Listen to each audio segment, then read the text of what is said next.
Olá, meus irmãos, quero cumprimentá-los com a paz do Senhor. Quero pedir, em nome de Jesus, a sua atenção. Eu recebi do Senhor uma palavra e eu quero compartilhá-la com vocês. Segundo o livro dos Reis de Israel, capítulo de número 2, os versículos 19 e 20. Lembrando que nós estamos próximos do nosso CPO, curso preparatório para obreiros, em nossa sede na cidade de São João da Boa Vista, na ADMI, Assembleia de Deus Missionária, juntamente com nossa pastora Kátia, pastor Lucas, pastor Ricardo Leite está vindo de Sergipe, e nós também estaremos ali servindo aos irmãos. E esta reflexão é uma introdução àquilo que Deus tem para tratar conosco ali nestes dias. Segundo o livro dos Reis de Israel, capítulo 2, versículo 19 e 20. O contexto desse texto basicamente, quando Eliseu, após pegar a capa da autoridade profética com Elias, após substituir o leão dos profetas e dar início à sua trajetória, Eliseu encontra-se na cidade de Jericó e ali ele é abordado. Isto mesmo, os homens, verso 19, foram a Eliseu, os moradores da cidade de Jericó foram a Eliseu e disseram a ele: como o senhor vê, esta cidade é bem localizada. Era uma cidade geograficamente abençoada. Geograficamente era uma cidade abençoada. Porém, não obstante a sua geografia, não obstante a bênção da geografia onde ela se encontra localizada, porque naquela época a localização de uma cidade era absolutamente relevante, porque havia os navios, os portos, toda uma questão de transação acerca de importação, exportação. Era muito importante a localização de uma cidade devido ao comércio e uma série de situações políticas sociais. Não obstante tudo isso, a terra é improdutiva, profeta. A geografia é perfeita, mas a nossa terra não produz. E por que não produz? Porque a nossa água não é boa. A nossa água está enferma. A nossa água está envenenada. A nossa água está doente. A nossa água está corrupta, suja, adulterada. Ela não consegue produzir vida na terra, porque é uma água carregada de toxinas de morte. Quando o profeta Eliseu ouviu acerca dessa reclamação, ele sendo um homem de Deus, portador mais do que palavras, portador de poder, porque o homem de Deus não porta apenas palavras, o homem de Deus porta poder. Os sinais acompanharão aqueles que creem. O evangelho não se consiste apenas em palavras de persuasão e sabedoria humana, mas em demonstração do poder de Deus. É por isso que um homem de Deus precisa de luz na cabeça, conhecimento, sabedoria, inteligência, criatividade.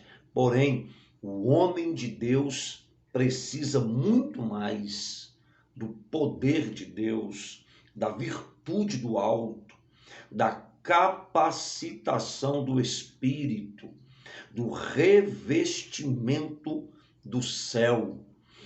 E conhecimento, sabedoria, inteligência, criatividade, você adquire em livros, você adquire em um banco almofadado de um seminário. Porém, revestimento de poder, unção, autoridade, ousadia, dons espirituais, você só recebe de joelhos, orando, na intimidade com o seu Deus.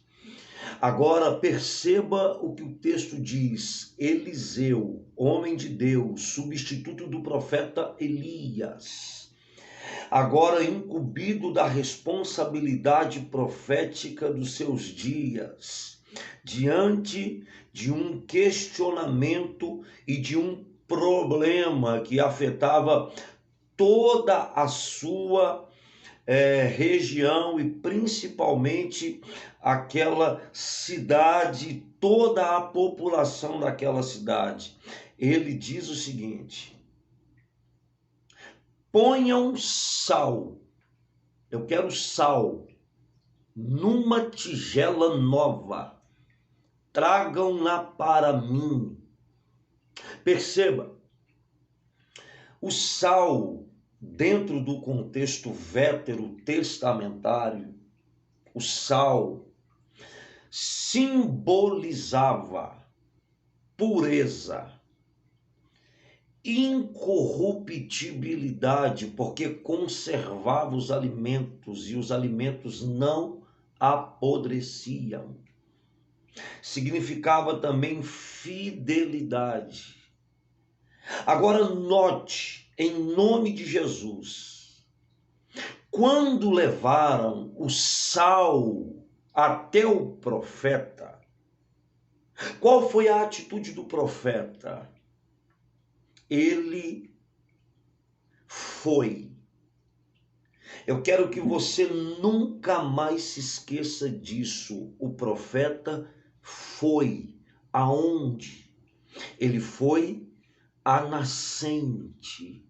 Ele foi à fonte das águas. Ele foi exatamente no nascedouro das águas.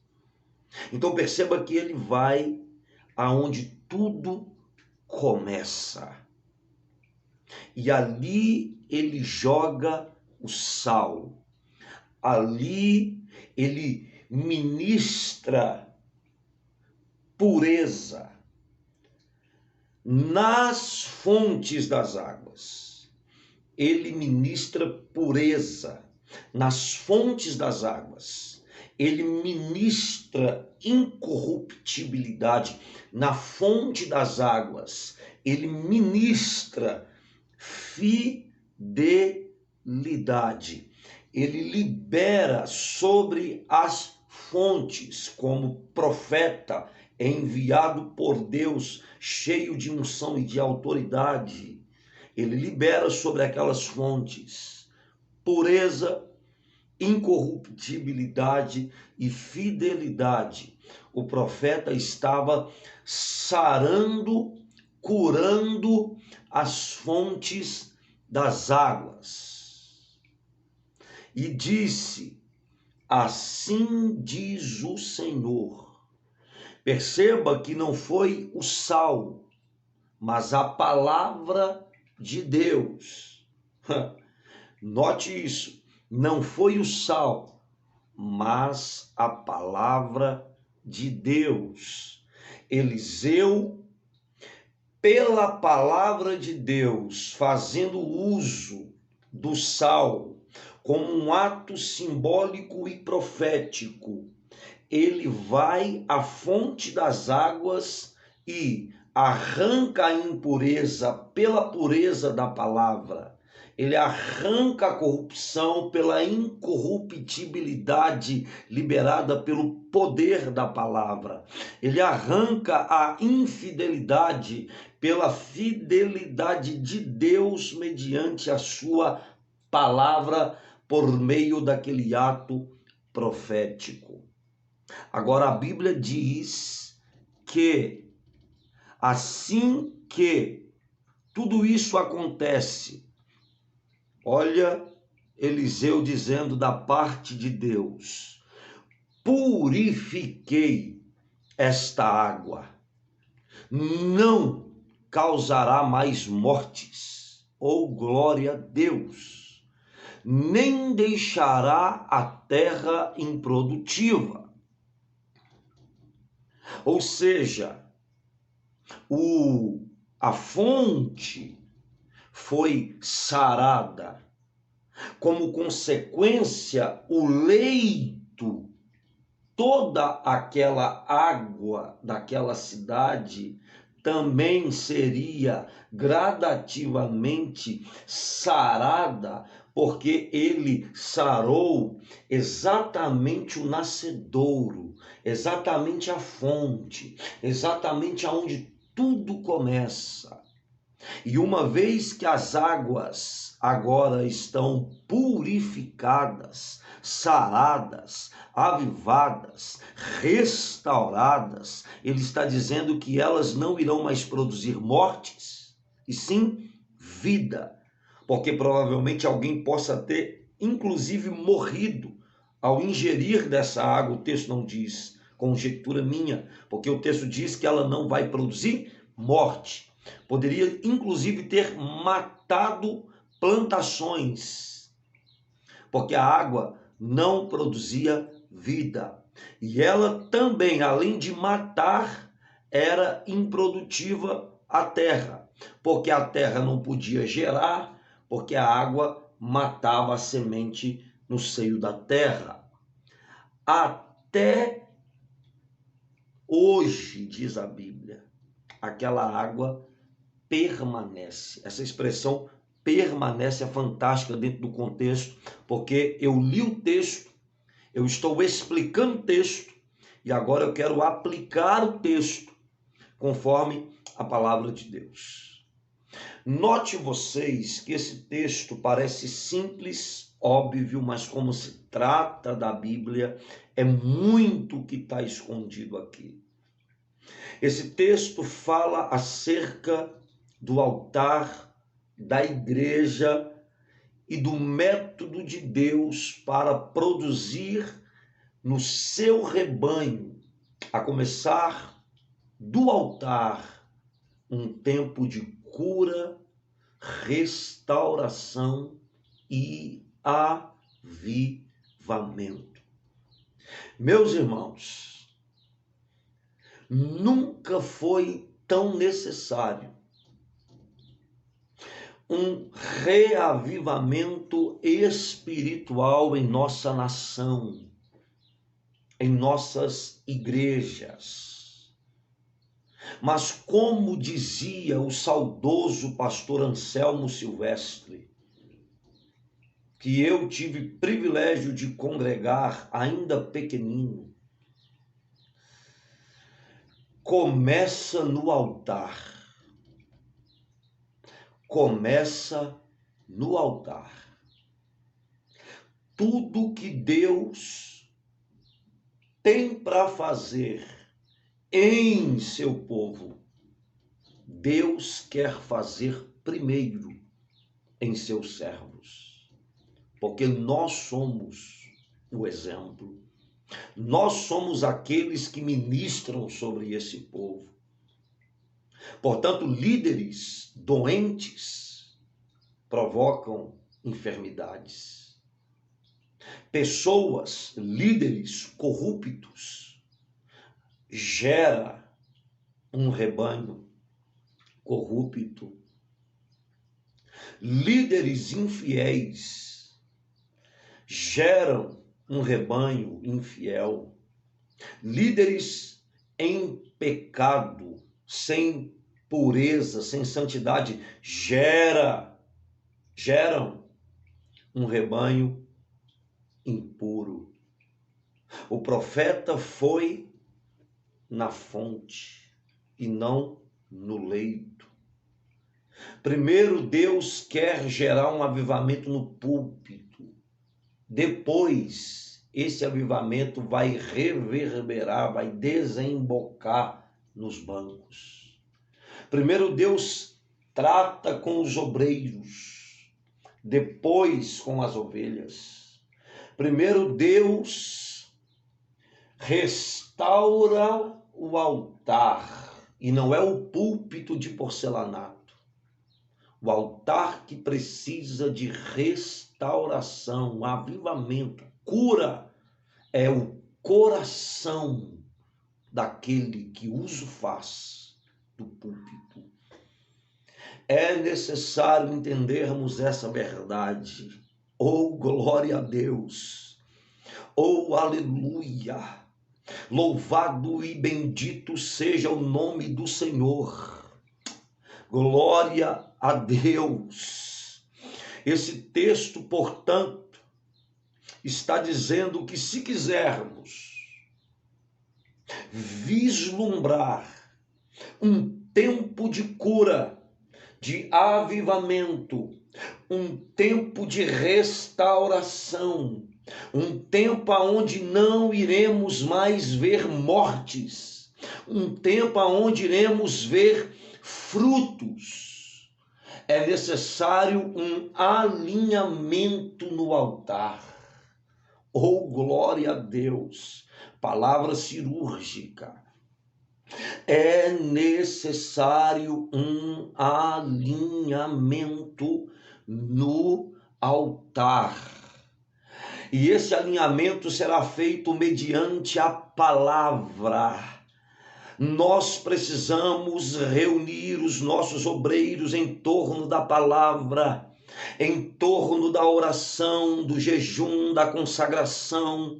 Nós precisamos desafiar os nossos obreiros.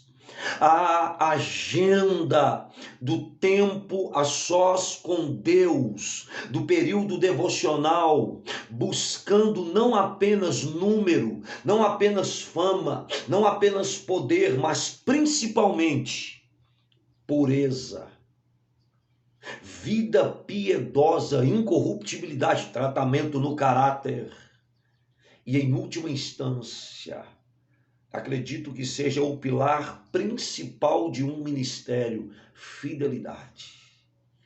O que se requer dos ministros, 1 Coríntios 4:1, é que estes se achem fiéis.